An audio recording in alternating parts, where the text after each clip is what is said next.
Now, some say this law is literally keeping them alive. But others say it's killing their freedoms. It's an emotional issue. And News 3's Theo Keith explains what's at stake this week. Theo. Well, Andy Maria, Wisconsin is one of 26 states challenging the law in the Supreme Court.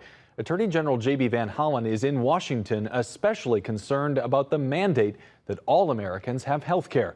Some, on the other hand, don't know what they do without it.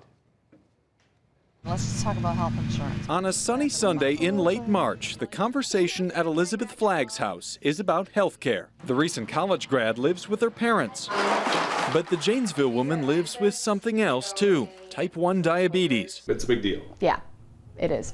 I mean, it's definitely my life, anywhere you go. Flagg works full-time at a hiring consulting company, but the job didn't come with health benefits. Making what I make now, I think I wouldn't be able to eat and I wouldn't be able to live on my own if I put all of my salary into my diabetes supplies. So she got some help. Because of the federal health care law, she stayed on her parents' insurance plan. Can you imagine graduating college, having college debt and no health insurance? Yeah, I can imagine. The health care law is under attack from Republican candidates like Rick Santorum. It is so bad on so many fronts. And a couple dozen states in the U.S. Supreme Court. What's at risk here during this specific case is the ability to self-govern as a state that we believe is preserved in our Constitution versus the ability of the federal government to basically say states have no power to self-govern anymore and we're going to run roughshod. The case begins Monday, and conservatives are in full support of the challenge. I'm scared to death of it. I'm scared to death of the consequences as far as fiscally, as far as what the country, we can't afford another $2 trillion of entitlement spending,